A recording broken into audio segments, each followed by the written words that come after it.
So is this Motorola Edge30 Fusion is gonna be the next flagship killer? This phone costs 40,000 Indian rupees on Flipkart and comes with a Snapdragon 888 Plus processor.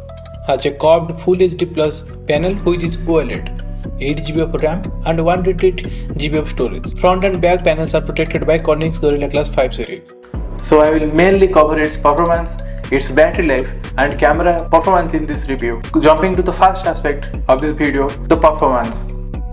Hello everyone, this is Soman and welcome back to this channel. So without further ado, let's get started. Motorola Edge30 Fusion is powered by last generation 888 Plus chip, while the 8 Plus Gen 2 is the latest one and yet to come.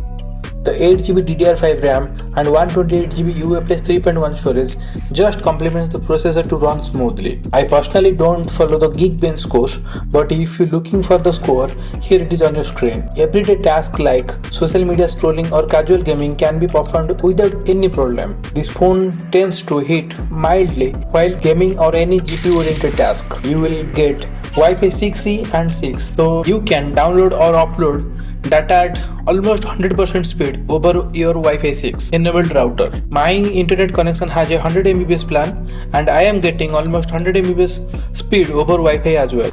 Now coming to the important factors, the battery life. As this Motorola Edge30 Fusion runs on stock Android, I managed to get great battery life even with the flagship chip and 4400 mAh battery.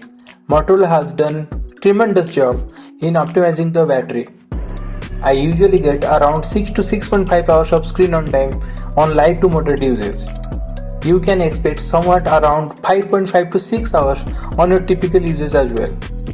This phone comes with a 68 watt GAN charger which fully charges the 4400 mAh battery in just 40 minutes mark. If you are wondering what is a GAN charger, then GAN stands for gallium nitride, which means GAN charger uses gallium nitride instead of generally used silicon in its construction.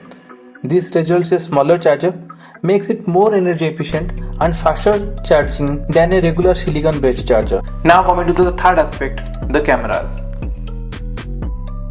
The cameras are the weak point in this phone.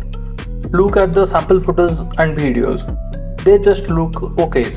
Color shifting is quite evident in different camera setup.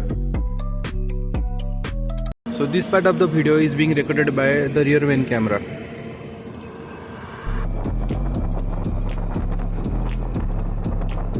So now it's conclusion time. So if you are looking for a premium design phone or premium built phone and cameras are not your primary concern, you can consider this phone. So if you are getting this phone at 35,000 during sale, that would be a justified price for this phone. So if you like this video, don't forget to hit the like button and consider subscribing to this channel. Have a great day ahead. To subscribing.